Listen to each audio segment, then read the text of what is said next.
Welcome to my overview of model railway locomotives in my collection at Westbridge Junction. In this video we're going to be looking at the Great Western Castles, a famous and very popular class of railway locomotives, both in historical terms and in model railway terms. The first one here that we're looking at is Cardiff Castle. This is a genuine Hornby-Dublo locomotive which came into my possession about 15 years ago. I first recall seeing it on my uncle's layout back in 1963. It came with two coaches, two tin plate super detail coaches, with the Red Dragon Express headboard. So this is exactly as it appeared. There's been no modifications or any painting done on this locomotive. It still runs superbly well. The Hornby-Dublo Castle came out in 1957 along with the Stania 8F 280 freight locomotive, and in my view both these locomotives were the finest locomotives in the Hornby-Dublo range, both in terms of realism and attention to detail. I wouldn't like to say which I prefer most out of the Hornby-Dublo range. It's either the Castle or the 8F. Outstanding models they were. The locomotives themselves in real life, they came into existence in 1923, Cardiff Castle being the first one, and is still with us. It's now situated in Swindon Museum on display, and it's been placed over a locomotive pit, as it were, and that you can actually take some steps down into that pit and see underneath the locomotive, which is quite a fascinating view, and one which you don't normally get when you see preserved railway locomotives. These were 4-cylinder engines, and it is possible to see the layout of the 4 cylinders, the 2 outside cylinders being set forward, or rather it's actually the inside cylinders which are set forward and the outside cylinders set further back. What people may not know is that the castles, like the King's, had Walschaerts valve gear, but unlike most other locomotives that were running around at the time, that Walschaerts valve gear was not on the outside cylinders, it was on the inside cylinders.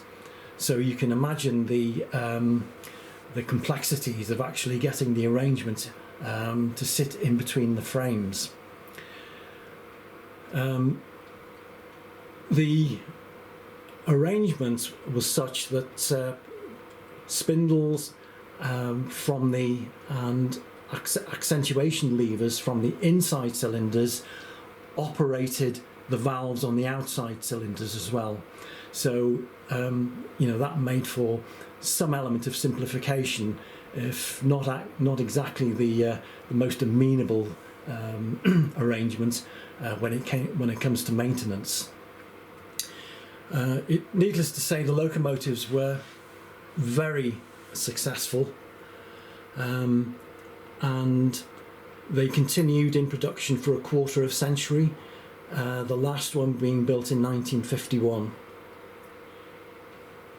Anyway, moving on, this one is named Ludwig Castle, and it's a Wrenn locomotive. I bought this one back in the 1970s, and to be honest, I was quite dissatisfied with it because the colour seemed to me to be an olive green, and it had GW on the tender with the coat of arms. It wasn't a British Rail British Railways version. However, about 10 years ago, I decided to send it off to an individual who professionally restored these Wrenn locomotives and Hornby-Dublo locomotives, and not so much from the mechanical point of view, but from the painting and lining. And I requested the name Ludwig Castle, and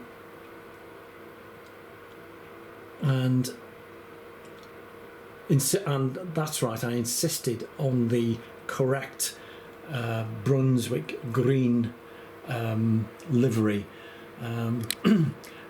Fortunately, the person who did this for me knew exactly what I meant, because he'd been doing quite a number of repaints on Wrenn locomotives.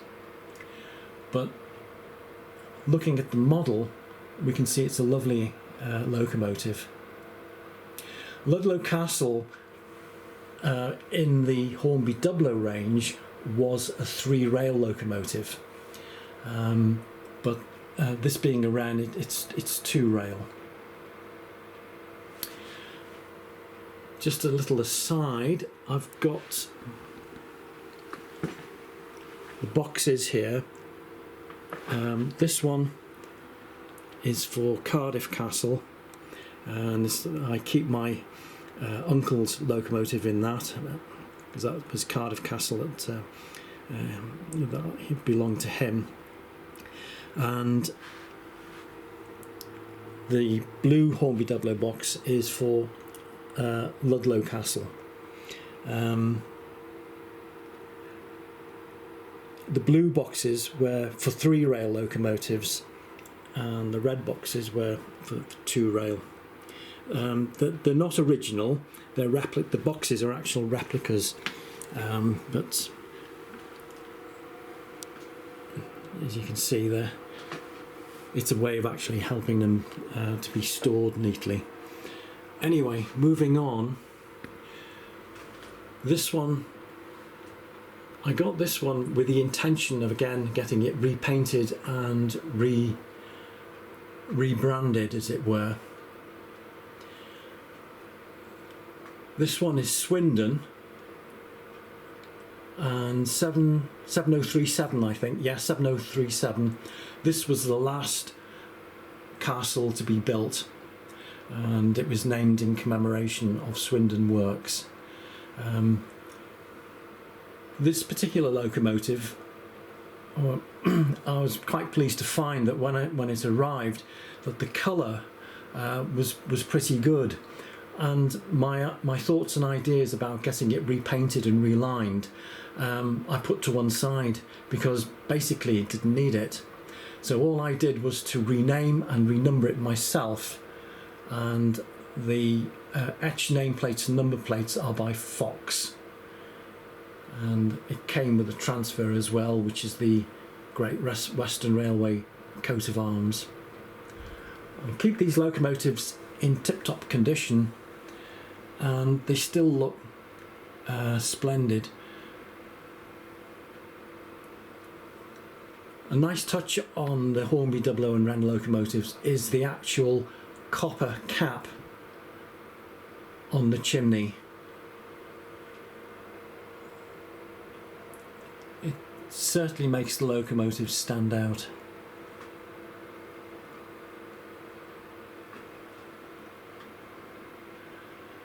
Next in line is Brecon Castle. Now, Wrenn issued this locomotive in an experimental livery, which was very short-lived, around about 1946-47. The actual colour scheme is, I think it's like an LNER apple green. There was a few LMS locomotives that were turned out in this livery as well. Now, I bought this as was either Bristol Castle or Cardiff Castle in the Wrenn range, so it came in Brunswick green, but I had this one repainted and relined in this unusual light green livery. When Wrenn produced this locomotive, they actually lined it out in orange and black, in other words GWBR lining, when in fact the lining that was used on these locomotives was London North Western Railway, red, black and cream. Was it red, grey and cream? And that's what's been applied to this locomotive. I had the option of going with the Wrenn lining, which was historically incorrect, or something which actually resembled the lining that was applied back in 1947-48. Again, nice touches with the copper cap chimney.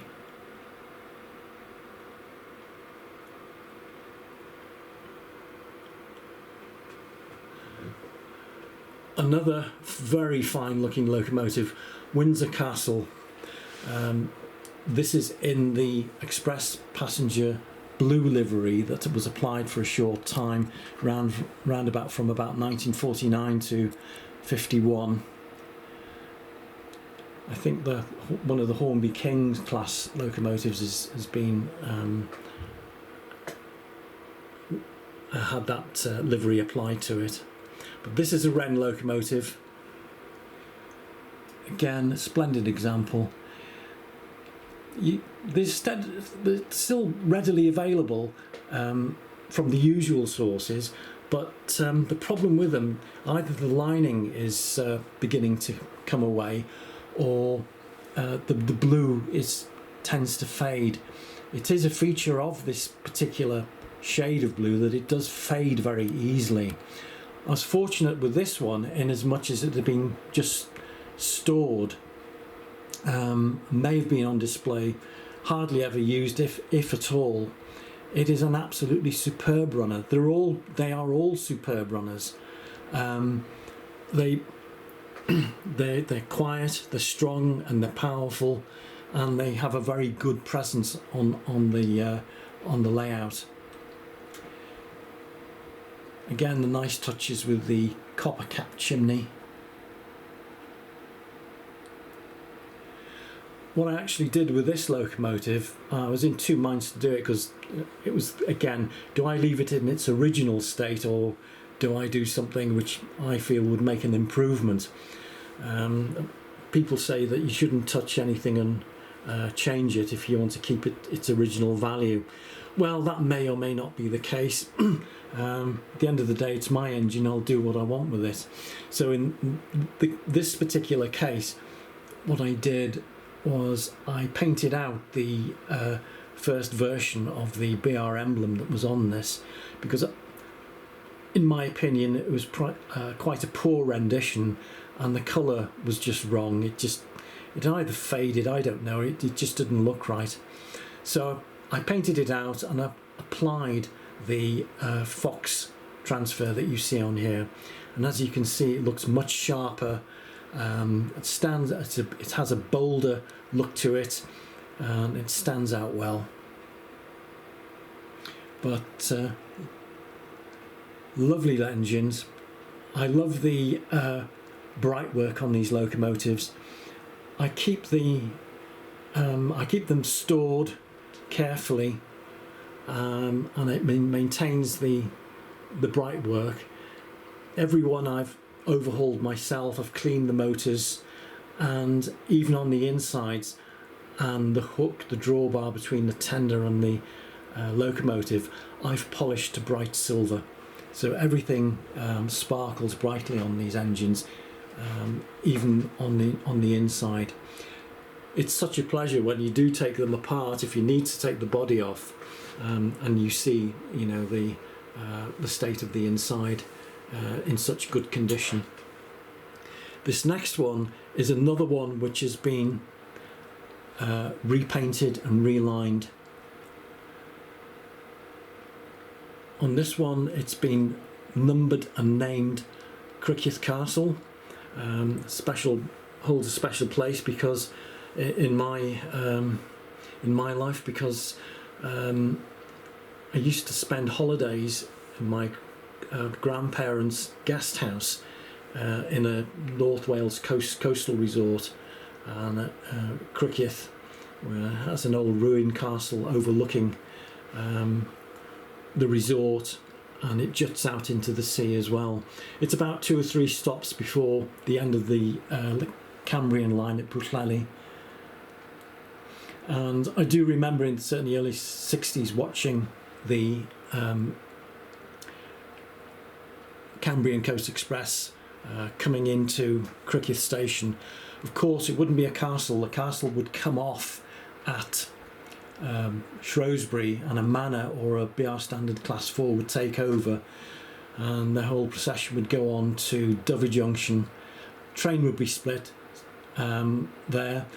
Southbound would go to Aberystwyth, and northbound stopping at all the coastal stations up the North Wales coast and down to the Llwyn Peninsula. On this one, I have taken off the Wrenn or Hornby-Dublo style buffers and applied much more accurately scaled metal buffers. Gives it a sharper, more imposing appearance at the front. I've got the headboard, the lamps, and the exact application of the vacuum brake pipe as it appeared on GWR locomotives, where it was sort of curled across to the buffer stock. Again, we've got the lovely copper capping to the chimney. The other thing I've noticed, on the cab, I've actually applied the route disc indicator, which is red. That indicated the routes on which it was allowed to operate. Red restricted it to main lines. Blue included some or most secondary lines. Yellow, there was no restriction. So obviously the castles being mainline locomotives were restricted and to what was known as red routes. And if you want to know how that's applied, just get a cocktail stick, snip off the end point, dip it in a bit of red paint and apply it. Obviously try it out 2 or 3 times to make sure yourself that you're okay with it, but it worked every time, first time for me. So most of these engines, the Wrenn ones anyway, they've got that red indicator disc on there. Nice bright work again. Probably the Wrenn Castle pièce de résistance is this one, Great Western itself. Now the special feature on this locomotive is the flanged centre wheel. Now I have to point out that there's no compensation on this, so it, for all intents and purposes, it can't run around on a layout with standard curves.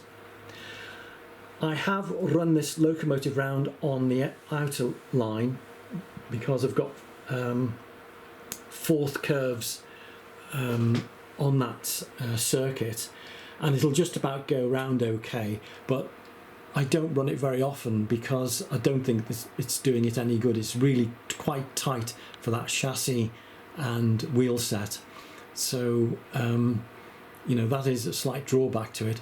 It does come with a plinth and a certificate. This one has been repainted. When I bought this, someone had already painted it, and it was ghastly. It had been done in a gloss, a very deep green gloss, but it looked like it had been applied with a trowel. The box smelt of stale cigarette smoke. I mean, the whole thing was, the front was bent. The chassis, the front of the chassis was bent. I decided to scrap the boiler top. Got a new one. Well, I got a second-hand one which was in good physical condition, even if the paint job wasn't. But that didn't matter because I was going to get it repainted anyway. And I've applied a much sharper, brighter BR emblem there onto the tender.